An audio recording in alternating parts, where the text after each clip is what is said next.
Puji nama Tuhan. Selamat pagi bagi kita semua. Pagi hari ini kita akan memulai ibadah kita. Saya percaya sukacita yang dari surga memenuhi hati dan pikiran kita hari ini. Kesempatan hidup yang Tuhan beri hari ini, mari kita pergunakan untuk menaikkan syukur kehadirat Tuhan. Mari kita tunduk kepala, kita akan berdoa untuk memulai ibadah kita. Terima kasih Tuhan Yesus yang baik. Kami bersyukur pagi hari ini Engkau masih pertemukan kami dengan keluarga kami masing-masing. Terima kasih buat kekuatan yang baru yang Tuhan beri.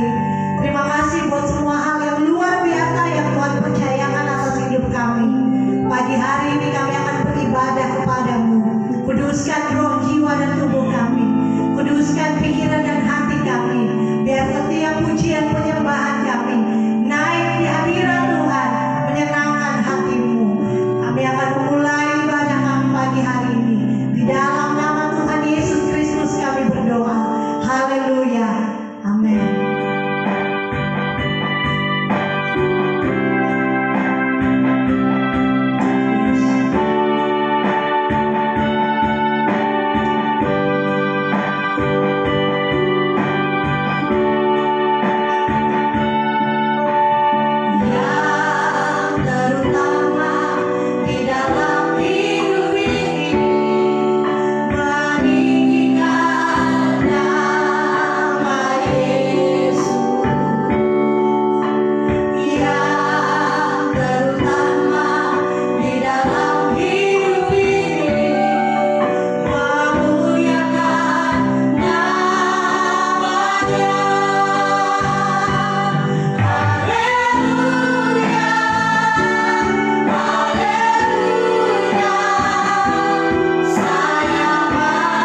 Terpujilah Tuhan karena anugerah Tuhan yang besar bagi kita. Sampai saat ini kita rasakan pemeliharaan Tuhan, kita rasakan kekuatan Tuhan, kuasa Tuhan yang Tuhan terus kerjakan dalam setiap kehidupan kita. Amin. Saat ini kita akan belajar kebenaran firman Tuhan yang selalu menjadi kekuatan, firman Tuhan yang selalu menjadi penghiburan, pertolongan dalam setiap kehidupan kita. Kita buka Alkitab kita bersama-sama dalam kitab 1 Tesalonika pasalnya yang kelima. 1 Tesalonika pasalnya yang kelima, ayat yang ke-16 sampai dengan ayatnya yang ke-18. 1 Tesalonika pasal 5 ayat 16 sampai dengan yang ke-18, firman Tuhan. Bersukacitalah senantiasa, tetaplah berdoa, mengucap syukurlah dalam segala hal, sebab itulah yang dikehendaki Allah di dalam Kristus Yesus bagi kamu. Puji nama Tuhan bahwa dengan berbagai macam keadaan yang sedang terjadi hari-hari ini, satu hal firman Tuhan ingatkan kita kembali di hari ini bahwa apapun yang sedang terjadi dengan kondisi dunia, kondisi orang percaya, bahwa mengucap syukurlah dalam segala hal, bahwa tetap bersukacitalah dalam segala hal, karena itulah yang Tuhan kehendaki dalam setiap kehidupan kita, orang-orang percaya, orang-orang yang mengandalkan Tuhan, orang-orang yang mengutamakan Tuhan dalam setiap kehidupan kita. Tetaplah berdoa, tetaplah bersekutu dengan Tuhan, tetaplah membangun hubungan kita dengan Tuhan. Kenapa? Karena hanya di dalam Tuhan ada penghiburan. Hanya di dalam Tuhan kita punya kekuatan. Berbicara tentang doa, bahwa doa adalah suatu permohonan kita kepada Tuhan. Doa itu adalah suatu permintaan. Doa itu adalah sesuatu yang sangat kita rindukan dalam setiap kehidupan kita yang kita sampaikan kepada Tuhan, yang kita minta kepada Tuhan. Secara keseluruhan, doa bukan hanya berbicara soal permintaan, soal permohonan, tetapi di dalam doa, di situ ada ucapan syukur kita, di situ ada pujian kita, ada penyembahan kita, ada terima kasih kita kepada Tuhan. Itu adalah doa yang sesungguhnya yang firman Tuhan ajarkan dalam setiap kehidupan kita. Karena itu, Rasul Paulus mengatakan bahwa tetap bersukacita, tetap mengucap syukur, dan tetap berdoa, karena tiga hal ini adalah hal yang tidak bisa dipisahkan. Ini tetap berjalan bersama-sama. Ini adalah tiga hal yang tidak bisa kita pisah satu-satu, tetapi ini harus ada dan terus ada dalam setiap kehidupan kita orang percaya. Berjalan bersama-sama. Amin. Artinya, orang yang berdoa adalah orang yang bersukacita. Orang yang berdoa adalah orang yang bersyukur. Amin. Berbicara tentang doa, doa itu adalah suatu permohonan. Doa itu adalah satu permintaan kita kepada Tuhan. Di mana apa yang kita impikan, apa yang kita mohonkan kepada Tuhan, bahwa kita berharap itu menjadi suatu kenyataan. Bahwa Tuhan menjawab dan Tuhan menjadikan itu dalam setiap kehidupan kita. Tapi mari kita melihat firman Tuhan bahwa ada beberapa hal di mana orang-orang percaya, orang-orang Kristen berdoa, tetapi doa mereka tidak dijawab. Doa mereka tidak dikabulkan oleh Tuhan. Amin. Bukan berarti doa mereka tidak didengar. Tuhan Maha tahu semua. Waktu kita berdoa, maka Tuhan dengar setiap doa kita. Tetapi yang menjadi pertanyaan, apakah Tuhan mengabulkan doa kita atau tidak? Amin. Hal pertama kita lihat bahwa kenapa sih doa kita, kenapa doa kita tidak dijawab, atau kenapa doa kita tidak dikabulkan, atau kenapa doa kita tidak terjadi, adalah satu hal bahwa karena kita kurang percaya. Firman Tuhan mencatat bahwa kenapa banyak orang doanya tidak dijawab, karena mereka berdoa dengan iman, dengan percaya yang setengah-setengah kepada Tuhan. Mereka berdoa dengan tidak mempercayakan apa yang mereka pinta itu sepenuhnya hanya untuk Tuhan yang kerjakan. Sehingga doa mereka tidak terkabul, sehingga doa mereka tidak terjawab. Waktu Rasul Petrus dipercayakan satu hal yang luar biasa oleh Tuhan. Dia bisa berjalan di atas air. Dia mulai berjalan, dan waktu sampai di satu momen ketika dia mulai merasa takut, dia mulai kehilangan, kekurangan kepercayaan dia kepada Tuhan. Dan akhirnya dia mulai tenggelam. Kita lihat bahwa keadaan sekitar kita terkadang membuat kita kurang percaya dengan kuasa Tuhan.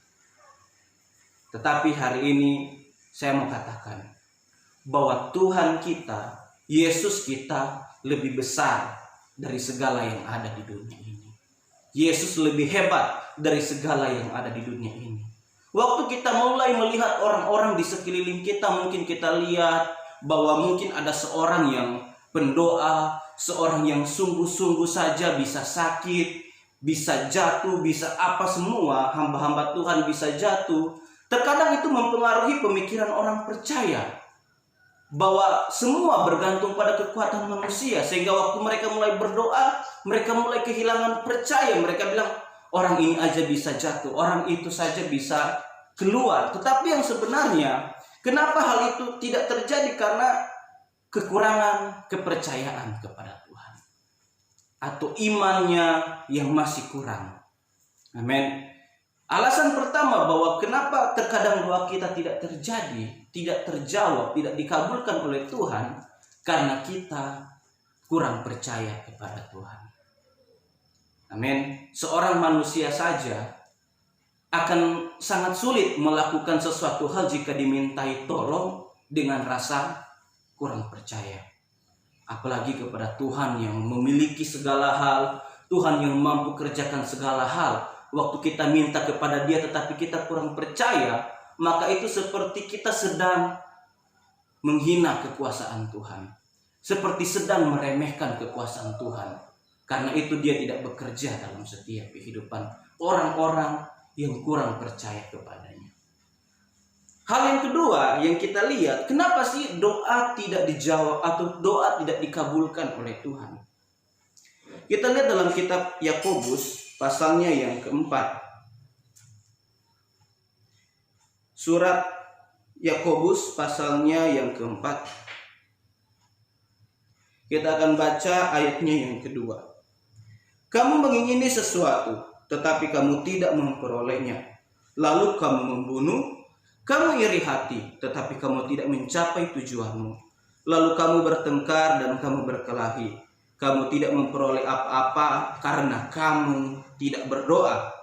Atau kamu berdoa juga, tetapi kamu tidak menerima apa-apa karena kamu salah berdoa. Sebab yang kamu minta itu hendak kamu habiskan untuk memuaskan hawa nafsumu. Haleluya. Bahwa alasan yang kedua, kenapa doa kita tidak dikabulkan oleh Tuhan? Kenapa sih doa kita tidak dijawab oleh Tuhan? Karena firman Tuhan, Rasul Yakobus mengatakan bahwa karena kamu salah berdoa. Yang kamu doakan itu hanya untuk memuaskan hawa nafsumu. Yang kamu doakan hanya untuk keinginan dirimu sendiri.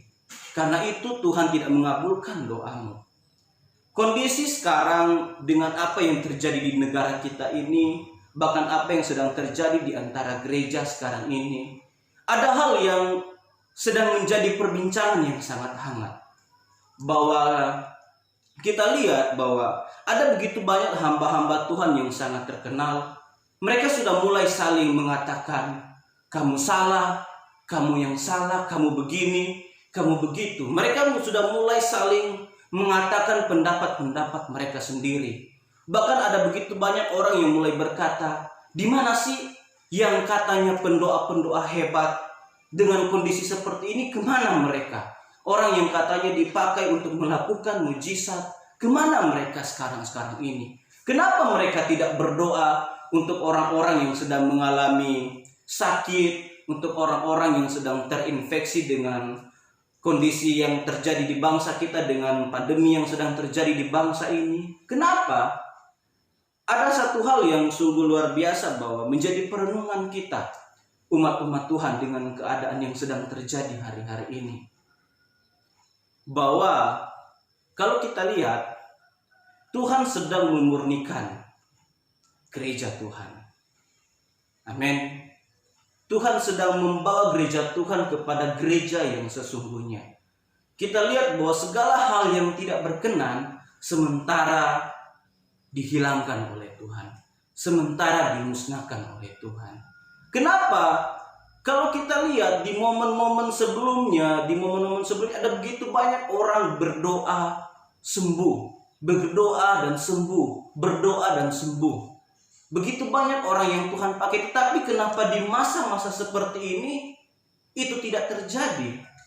Kalau kita lihat bahwa Tuhan sementara memurnikan gereja, kan ada begitu banyak orang-orang yang dipakai oleh Tuhan. Waktu mereka mulai dipakai dengan kuasa yang Tuhan percayakan, mungkin ada kesombongan muncul, ada kebanggaan muncul, bahwa mereka melakukan itu karena kuasa mereka, karena keadaan mereka, kehebatan mereka. Tetapi tidak, saudara-saudara. Kita lihat bahwa orang-orang yang pernah dipakai Tuhan dulu pun sekarang tidak banyak yang dipakai oleh Tuhan dengan kondisi yang sekarang ini. Haleluya. Bahwa kenapa yang Tuhan inginkan dari setiap doa-doa permohonan orang percaya, bahwa itu adalah doa-doa yang benar-benar tulus. Kalau engkau berdoa hanya untuk kebanggaanmu sendiri, hanya untuk memuaskan dirimu sendiri, maka itu tidak dijawab oleh Tuhan. Firman Tuhan mencatat itu. Haleluya. Bahwa mungkin ada begitu banyak hamba-hamba Tuhan yang dulu dipakai dengan luar biasa, berdoa, mujizat terjadi. Tetapi satu hal, waktu itu tidak disertai dengan motivasi yang benar, waktu itu tidak disertai dengan keinginan, kerinduan yang benar. Firman Tuhan mencatat, kamu tidak mendapat apa-apa karena kamu salah berdoa, karena kamu berdoa hanya untuk kepuasan dirimu sendiri, hanya untuk memuaskan hawa nafsumu sendiri. Karena itu kamu tidak dapat apa yang kamu doakan. Haleluya. Berdoalah dengan sungguh kepada Tuhan, mintalah dengan tulus. Mintalah sesuai dengan apa yang sementara kita butuhkan. Bukan hanya sekedar untuk keinginan kita sendiri. Dan hal yang ketiga, kenapa doa kita tidak dijawab oleh Tuhan? Saya rindu membaca satu ayat di dalam 2 Korintus. Pasalnya yang ke-12. 2 Korintus pasalnya yang ke-12, kita akan baca mulai dari ayatnya yang ke-7. Dan supaya aku jangan meninggikan diri karena pernyataan-pernyataan yang luar biasa itu, maka aku diberi suatu duri di dalam dagingku, yaitu seorang utusan iblis yang mengocoh aku, supaya aku jangan meninggikan diri. Tentang hal itu, aku sudah 3 kali berseru kepada Tuhan, supaya utusan iblis itu mundur daripadaku. Tetapi jawab Tuhan kepadaku, cukuplah kasih karuniaku bagimu, sebab justru dalam kelemahanlah kuasaku menjadi sempurna. Sebab itu terlebih suka aku bermegah atas kelemahanku, supaya Kristus turun menaungi aku. Karena itu aku senang dan rela di dalam kelemahan, di dalam siksaan, di dalam kesukaran, di dalam penganiayaan dan kesesakan, oleh karena Kristus. Sebab jika aku lemah, maka aku kuat. Haleluya. Bahwa satu hal, kenapa hal yang terakhir yang paling sangat jarang disampaikan kepada umat-umat Tuhan, kenapa doa kita tidak dijawab oleh Tuhan, kenapa doa kita tidak dikabulkan oleh Tuhan? Karena memang Tuhan tidak setuju dengan doa kita, karena memang Tuhan tidak mau mengabulkan permintaan kita. Kalau kita melihat kasus seorang Rasul Paulus, bahwa Tuhan kirim utusan iblis menjadi duri dalam daging bagi Paulus, kita lihat dengan 2 hal yang sudah kita bahas sebelumnya, yaitu kurang percaya dengan motivasi yang salah. Kita lihat bahwa apakah Paulus berdoa dengan kurang percaya kepada Tuhan? Apakah iman Paulus masih kurang waktu dia mulai meminta kepada Tuhan? Apakah Paulus berdoa kesembuhan agar untuk keuntungan dia sendiri? Tidak, saudara. Kita lihat bahwa Paulus adalah orang yang sangat sungguh-sungguh beriman percaya kepada Tuhan. Dan kenapa dia minta agar duri dalam daging dia itu dilepaskan, agar dia semakin maksimal dalam pelayanan. Bukan untuk kepuasan diri dia sendiri.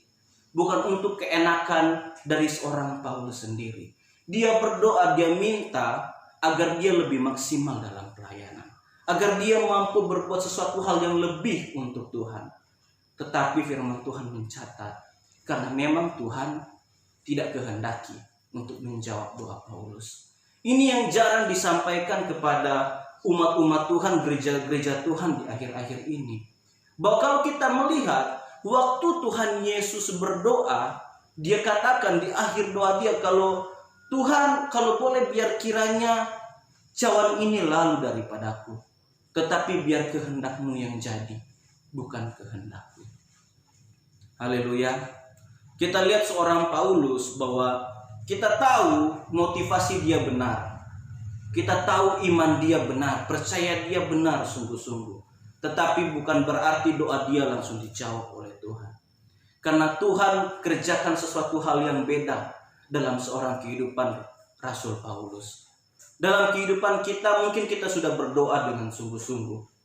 Kita sudah percaya dengan sungguh-sungguh. Kita memiliki kerinduan yang benar, motivasi yang benar. Tetapi itu satu hal, jangan sampai kita kecewa waktu Tuhan tidak menjawab setiap doa-doa kita. Tuhan tidak mengabulkan setiap doa-doa kita. Kenapa? Karena Tuhan punya rencangan yang lain yang terbaik dalam setiap kehidupan kita. Amin. Kenapa begitu banyak orang tidak bersukacita? Kenapa begitu banyak orang tidak bersyukur? Karena ini yang jarang disampaikan, ini yang jarang diketahui oleh gereja Tuhan akhir-akhir ini. Bahwa enggak semua permintaan kita, tidak semua permohonan kita dikabulkan oleh Tuhan. Bukan berarti karena kita ada salahnya. Haleluya. Bukan berarti karena kita yang kurang, tapi karena memang Tuhan tidak mau kerjakan itu dalam setiap kehidupan kita. Amin. Mungkin kita sedang berdoa dengan hal yang luar biasa, dengan apa yang sedang terjadi di bangsa ini, dengan keadaan gereja sekarang ini. Ada begitu banyak yang doa kita sampaikan. Ada begitu banyak permohonan yang kita naikkan di hadapan Tuhan. Tetapi satu hal, kehendak Tuhan yang selalu terjadi. Itu yang kita terus sampaikan dan sampaikan dalam setiap permohonan kita. Kenapa? Waktu Paulus berdoa, Tuhan katakan, cukuplah kasih karuniaku kepadamu. Kenapa, saudara? Karena penyertaan Tuhan dalam setiap kehidupan Rasul Paulus itu sudah lebih dari cukup. Amen. Itu sudah lebih dari cukup. Dan penyertaan Tuhan, karunia Allah yang menyertai setiap kehidupan kita, orang-orang percaya, itu lebih dari cukup. Walau apapun yang sedang terjadi dengan keadaan dunia ini, penyertaan Tuhan lebih dari cukup dalam setiap kehidupan kita. Waktu kita bersama-sama dengan Tuhan, waktu Tuhan menyertai setiap kehidupan kita, kita mampu melewati semua hal. Kita mampu menghadapi segala, walaupun berat, walaupun susah, walaupun sulit, secara pemandangan orang-orang dunia, tetapi kita akan mampu. Kenapa? Karena ada Allah yang menyertai setiap kehidupan kita. Karena ada Yesus yang menyertai setiap kehidupan kita. Begitu banyak orang mulai bertanya-tanya di mana kuasa Tuhan. Di mana karya Tuhan yang ajaib dan luar biasa. Tetapi hari-hari ini, apapun yang sedang kita hadapi, mari jangan pernah tinggalkan hubungan kita dengan Tuhan. Jangan pernah tinggalkan persekutuan dengan kita dengan Tuhan. Karena di luar Tuhan kita tidak akan mampu. Di luar daripada Kristus kita tidak akan sanggup untuk bertahan. Tetapi waktu kita bersama-sama dengan Tuhan, hubungan kita dekat dengan Tuhan, doa kita terjalin dengan benar dengan Tuhan, maka penyertaan Tuhan itu akan nyata terus dalam setiap kehidupan kita. Penyertaan Tuhan akan terus dan terus terjadi dalam setiap kehidupan kita. Firman Tuhan berkata bahwa, tetapi jawab Tuhan kepadaku, cukuplah kasih karuniaku bagimu, sebab justru dalam kelemahan kuasaku menjadi sempurna. Sebab itu terlebih suka aku bermegah atas kelemahanku, supaya Kristus turun menaungi aku. Jangan bersungut, jangan mengeluh dengan keadaan-keadaan yang sedang terjadi sekarang ini. Mungkin kita belum bisa beribadah di gereja kita, di rumah, di gedung gereja kita masing-masing. Mungkin kita masih harus menjaga jarak dengan kerabat-kerabat kita yang lain. Mungkin ada begitu banyak hal, kesusahan-kesusahan yang masih harus kita hadapi. Tetapi satu hal, penyertaan Tuhan nyata dalam setiap kehidupan kita. Amin. Bahkan Paulus bilang, dalam segala tantangan, dalam segala kelemahan, dalam segala pergumulan, kuasa Allah menjadi semakin nyata, menjadi semakin sempurna dalam setiap kehidupan kita. Kenapa? Karena waktu orang lain mulai kesusahan, orang lain mulai mengeluh, orang lain mulai bingung, Tuhan semakin nyatakan bahwa inilah anak-anak Tuhan. Tetap terpelihara, tetap bersukacita, tetap bersyukur, tidak bersengut dengan keadaan yang terjadi sekarang ini. Amin. Haleluya. Tetaplah berdoa, tetaplah percaya kepada Tuhan. Tetaplah jaga motivasi yang benar dalam setiap doa-doa kita. Dan sadarlah dan teruslah ingat bahwa biar kehendak Tuhan yang terjadi. Karena kehendak Tuhan adalah yang terbaik dalam setiap kehidupan kita semua. Haleluya. Biar firman Tuhan menjadi kekuatan dalam setiap kehidupan kita. Semakin menambah semangat kita untuk terus dan terus bertekun di dalam Tuhan. Mari kita berdoa. Terima kasih Tuhan, kami bersyukur buat firman-Mu yang telah mengajar setiap kehidupan kami. Membawa kami untuk tetap semakin setia di dalam Engkau. Mengajar kami untuk tetap bersyukur, untuk tetap bersukacita, untuk tetap membangun hubungan yang sungguh-sungguh dengan Engkau, untuk tetap membangun doa kami kepada Engkau, untuk tetap membawa setiap permohonan kami, permintaan kami hanya kepada Engkau. Dan firman Tuhan yang mengajar kehidupan kami untuk kami percaya penuh kepada Tuhan. Untuk kami memiliki motivasi keinginan yang benar dalam setiap doa dan permintaan kami. Dan firman Tuhan yang mengajarkan kami bahwa kehendak Tuhan adalah yang terbaik dalam setiap kehidupan kami. Karena itu biar kehendak-Mu yang jadi bagi kami umat-umat-Mu. Biar apa yang Tuhan ingin kerjakan, Tuhan kerjakan dalam setiap kehidupan kami. Apa yang Tuhan mau lakukan, Tuhan lakukan dalam setiap kehidupan kami. Kami mau belajar dan terus berserah dan hanya berserah kepada Engkau. Kami rindu terus melihat penyertaan-Mu dalam setiap kehidupan kami. Dunia boleh mengeluh, dunia boleh bersungut, tetapi kami tetap bersukacita dan kami akan terus bersyukur kepada Engkau. Karena Engkaulah pemelihara dalam setiap kehidupan kami. Roh Kudus terus meteraikan firman-Mu dalam setiap hati kami. Biar firman-Mu yang terus mengajar dan menuntun dan membimbing setiap kehidupan kami. Dengan penuh ucapan syukur kami terima firman Tuhan. Hanya di dalam nama Tuhan Yesus Kristus. Haleluya. Amin.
kasih Tuhan, kami bersyukur Tuhan.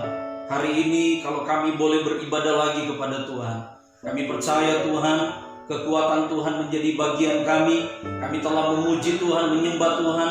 Kami telah dikuatkan dengan firman-Mu yang berkuasa, bahwa Tuhan menyertai kami dalam segala keadaan apapun Tuhan.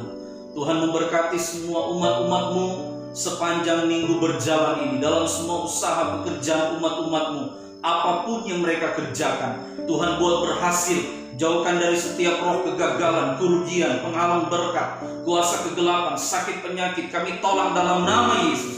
Dan kami percaya Tuhan, kami menikmati kuasa Tuhan. Terima kasih Tuhan buat semua yang Tuhan sudah kerjakan atas kehidupan kami.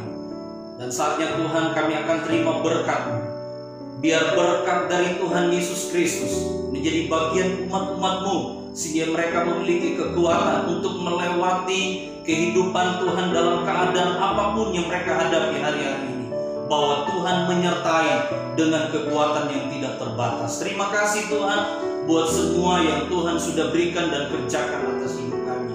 Dan kami mau akhiri seluruh ibadah kami Tuhan di dalam nama Tuhan Yesus Kristus. Haleluya. Amin. Puji Tuhan umat Tuhan. Tetap semangat, tetap bersuka cita, dan tetap cari Tuhan. Karena saya percaya bahwa Tuhan terus